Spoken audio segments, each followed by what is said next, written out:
Hello YouTubers and Doctor Who fans, I'm back with another review. Today I'll be taking a look at The Exiles, the story where the Doctor and Susan first leave Gallifrey, and overall it's a pretty interesting story, so let's go on with the review. Run that intro.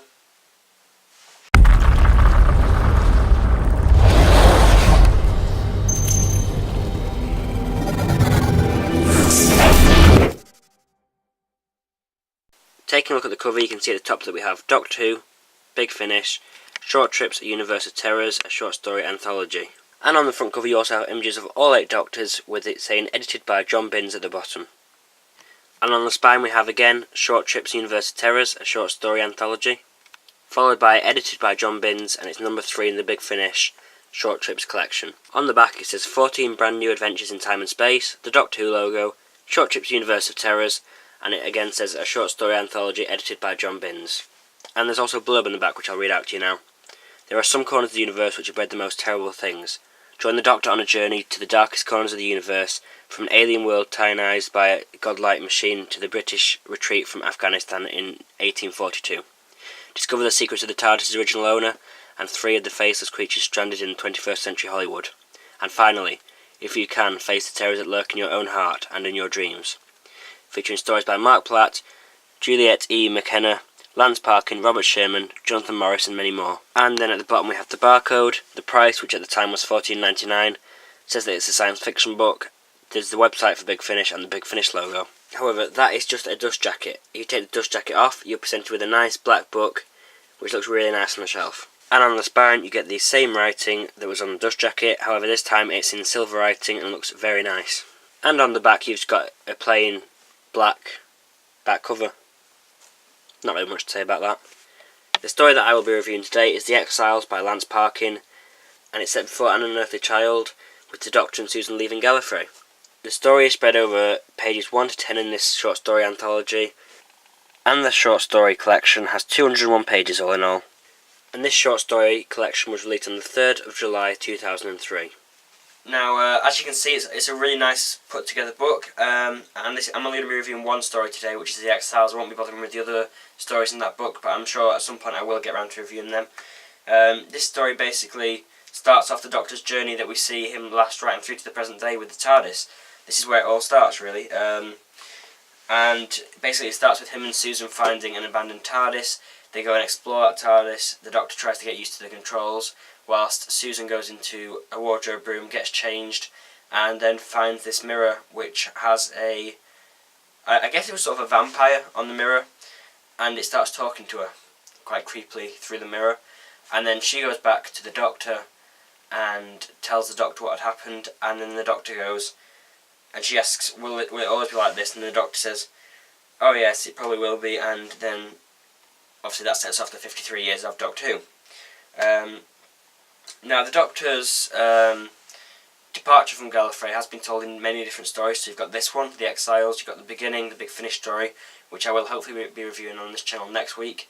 You've also got Name of the Doctor, Nightshade, Time and Time Again, loads of other stories, and it's very hard to make it all fit into one account, but I think this story is probably the best out of the ones I've experienced. I've not experienced all of them yet, but out of the ones I have, I think this is probably the best.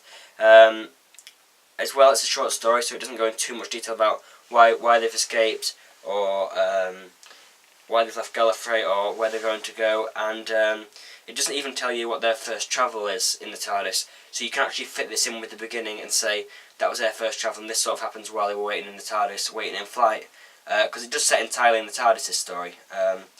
And it only features the 3 characters, so the Doctor, Susan and the vampire creature that's in the mirror.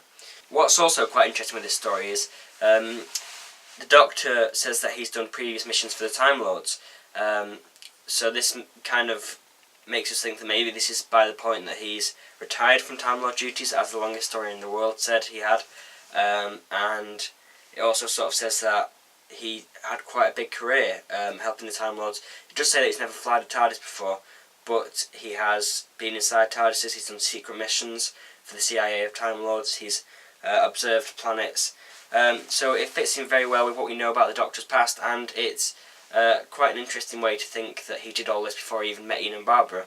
He had a very long history on Gallifrey, probably about 200 years, somewhere around there, and then he left Gallifrey with Susan in this story, and then obviously he goes on to have more adventure with Susan, and then eventually meets Ian and Barbara, which is where the sort of the Doctor we know comes into it. Because I think by this point, I will go quickly into the characterisation of the Doctor. He is characterised very well. He is characterised as a more grumpy character than what we see on the TV show. He doesn't want to help. I mean, not that he meets anybody in this story that he could help, but he doesn't seem like somebody that would help anyone. And also what I quite liked was he's really caring to Susan, which shows that he, by this stage, has got to know her well enough. Because I think in the longest story in the world, which obviously, I know these two stories weren't written in the same sort of series or whatever, but you sort of feel like by this point in the Doctor's travels, by the time you set off, him and Susan are really close together. And if Susan is adopted, which I don't think she is personally, but if she is, then this sort of fits in well that they've grown and got to know each other more by this point. He's very caring. He sits Susan down after she's seen the ghost in the mirror and says, "Look, it was only an illusion, a vision from the past or the future, and it won't always be like this. It will get better. It won't always be terrifying." And he's quite caring towards her, quite kind, caring. He's not that grumpy. He's grumpy at parts, but not all the way through. He's very protective as well. He doesn't want Susan to go off on her own, and he says to her, "Don't go outside this control room, because if you do, you don't know what might be out there." And obviously, with her being quite rebellious, she goes out there and discovers the mirror. Now, this story is only about 10 pages, so you don't get a lot of development about what happens between the two on their first travel, but what you do get is really good. And as for Susan, she's characterised very well as well. She's characterised as, again, quite vulnerable, because that ghost vampire creature that's in the mirror, I don't think it knew that she was there. I think it was just sort of like well, not a recorded message, but like a vision from the past or the future.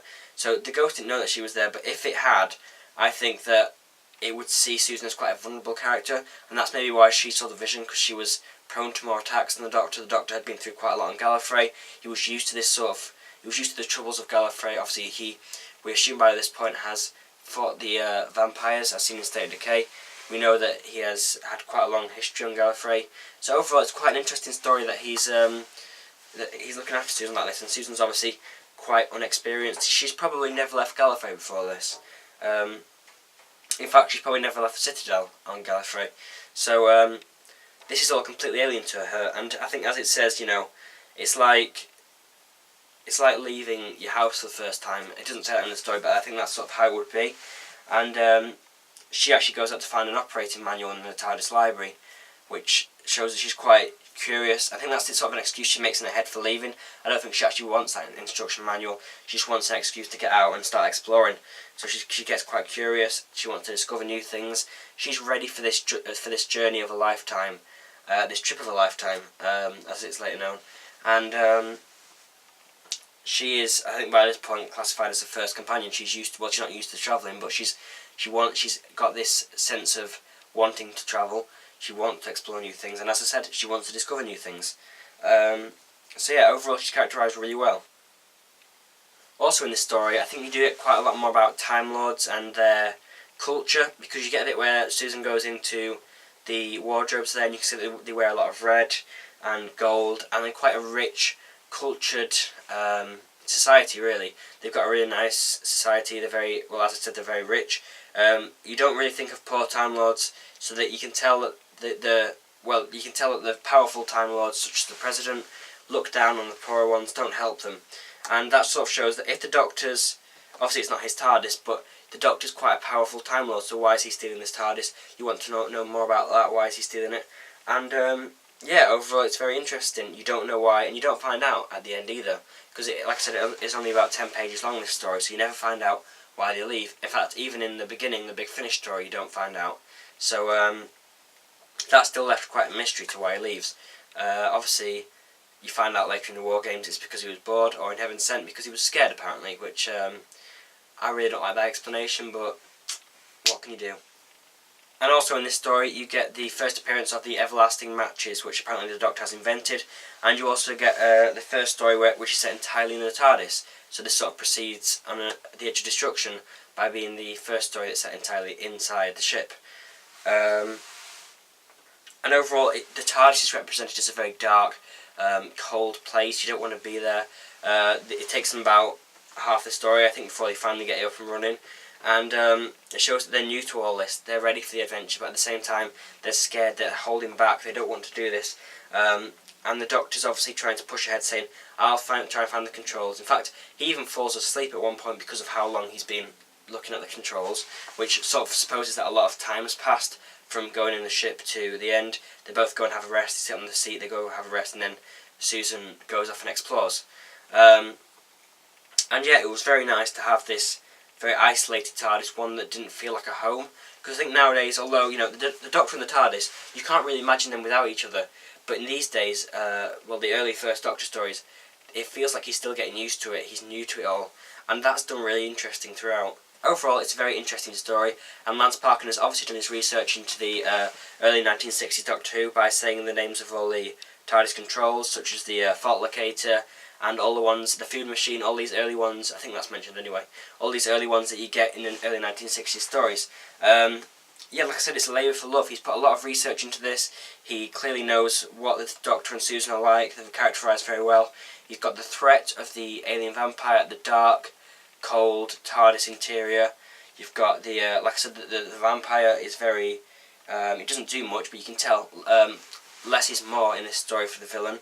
And you don't know who obviously you see the villain, but you don't know a lot about who is he, what is he? Is he a vampire? Is he a ghost?